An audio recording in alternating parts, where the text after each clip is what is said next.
Victoria Johnson, and I am the Communication Specialist here at Texas Wesleyan. I would like to go ahead and open the floor and just explain that we did have all of the zombie infection contained as of 10:20 a.m.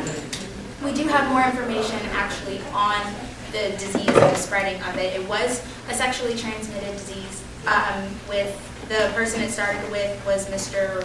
William Fokker, and he was a biology student, and he came to class today while not feeling well. We were able to isolate it within a building, and it's been taken care of from there. We also have somebody from the Zombie Task Force, Sergeant Michael Brown, who was able to give more information today.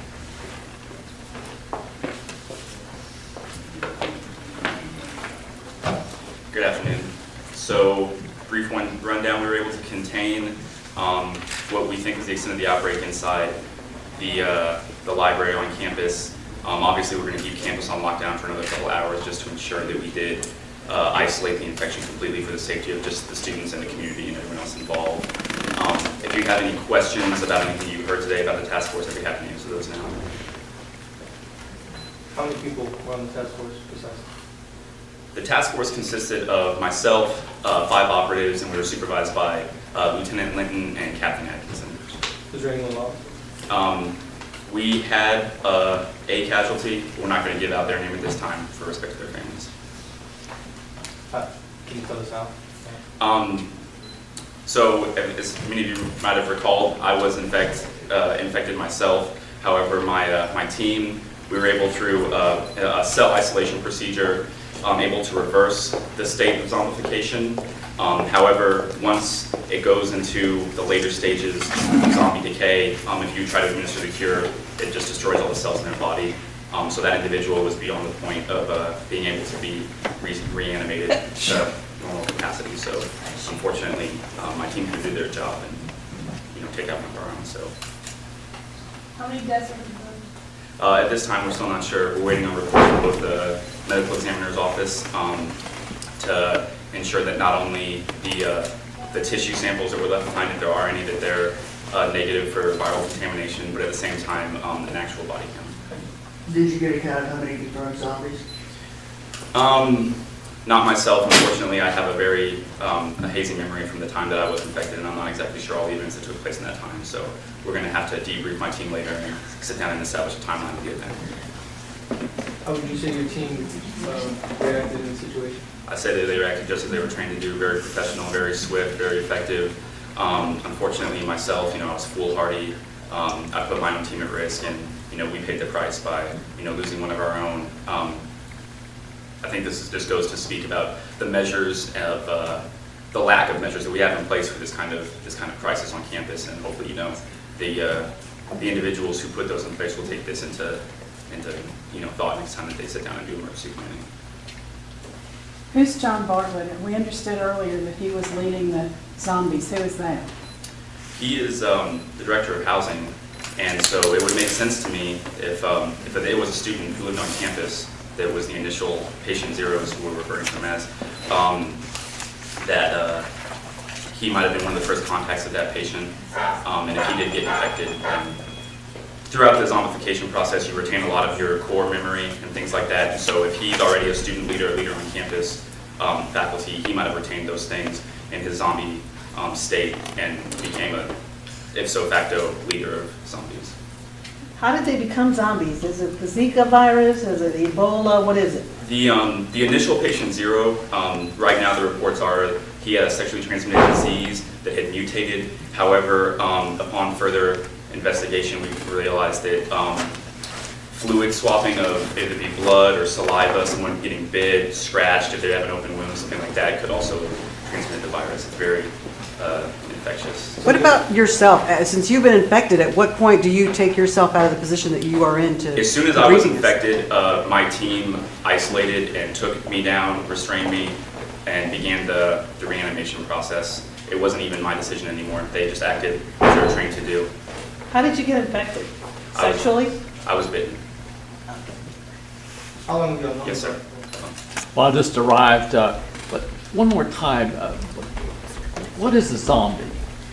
A zombie is a slang term that we use for the virus that we're dubbing as Z1N1, and it's basically when the cells of a human body no longer require oxygen to animate, and they start using up their own blood sugar, which is why they're not as quick.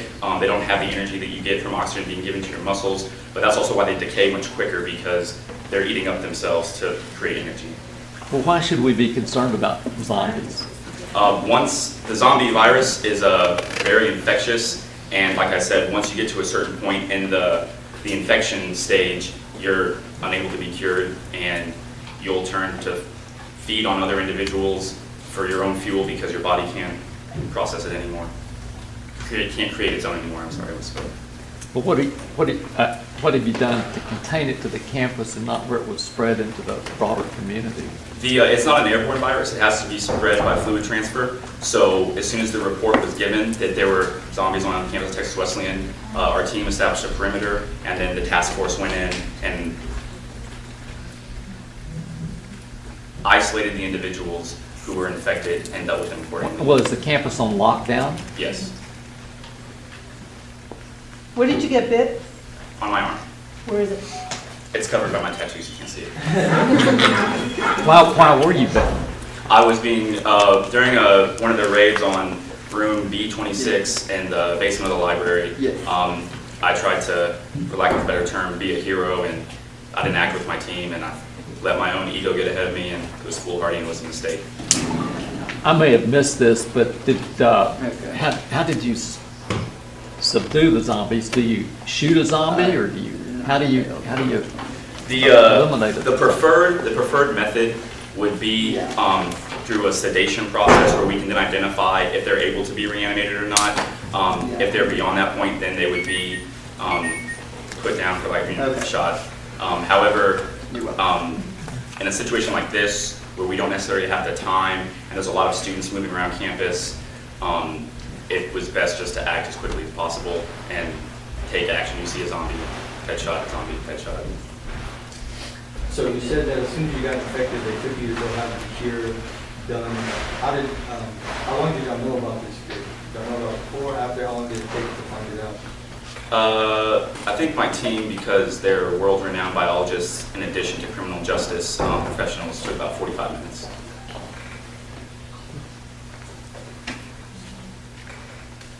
Did you cause the death of your teammate? I mean, Yes. Not myself personally, but my team is responsible for that. was it your fault? I'd have to review the timeline. I'm not sure. I have that hazy memory from that time. Sorry.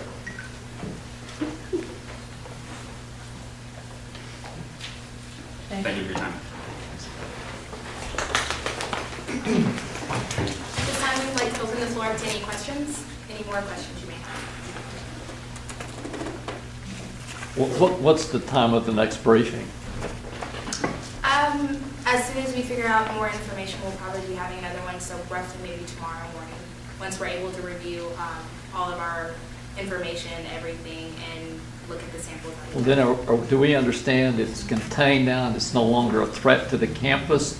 And It there has been shouldn't, contained, yes. it's contained, and there's no further threat to the campus or to the broader community? No, at the moment it has been contained, and we do have it just kept on campus. We are going to be on lockdown for the next probably 72 hours to make Now, sure. what do you mean by lockdown?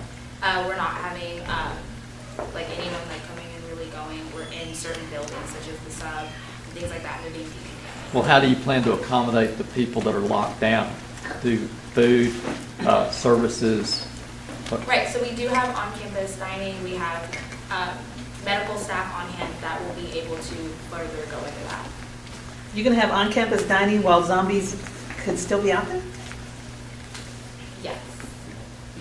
What kind of, Well, not like that. No, we have like actual food services on campus for the students. They are being brought food and things like that, and they're being kept in a secure location to well, make sure well, that it doesn't following spread. up on her question, Yes, sir. are there more zombies on campus right now? No.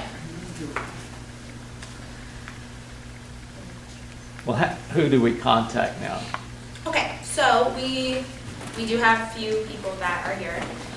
We do have a medical examiner who oversaw all operations. His name is Tobias Baggins, and his phone number is 214-555-5559.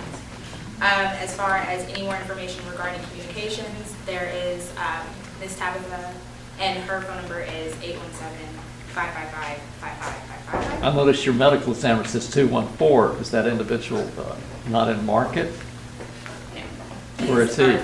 He's a medical examiner from Dallas, and he just happens to work very closely with our company. Why wouldn't you have somebody that work? Due to the strength and kind of the size of it, we were pulling people from different avenues, and he happened to be one of the leaders on this case. I see. You don't think Fort Worth's sufficient to take care of your needs? That's not. What'd you say? That's not what I said. Is that what you mean? No, absolutely not. Are you sure? Absolutely. Okay, don't want to. Stop giving her a hard time. Do you have any other questions? Pot. Yes. You say we'll be on lockdown for the next 72 hours, and Yes. this is kind of a big commuter school. Will that mean there'll be no classes until Monday? It's a serious question. At the moment, we are still working that out. We do not have anything completely confirmed. Right now, we're just looking at more so where there was a large number of students. So, sorry. How are you going to restrict people? How are we There's not a wall. We do have, in the residence halls, there are actually gates around the perimeter of where they are located. So having people come into the residence halls is not something that we want ideally. Are you going to have guards there? We do have security on. I see. Will we be revealing the identities of the confirmed deceased? Unfortunately, we will not be releasing their names due to respect for the families. Have their families been notified? They have. Is security armed security or just security? They are. Will the families have access to their children that are in school, the students? That's not something I can 100% disclose at this time. Pardon? That's not something that I can disclose at this time. I see. What accommodations are being made for those that are coming from out of town? Regarding the Families guests- coming from out of town that want to come and make sure everything's okay with their. Well, Fort Worth is a rather large area. We do have plenty of hotels in the area and things like that. They will be working closely with Student Life, Residence Life, and making sure that we can get them. They're coordinating that through Student Life? We're coordinating with all departments on campus. I see. If there are no other questions at this time, I would like to thank all of you for coming out, and have a great afternoon. All right, you have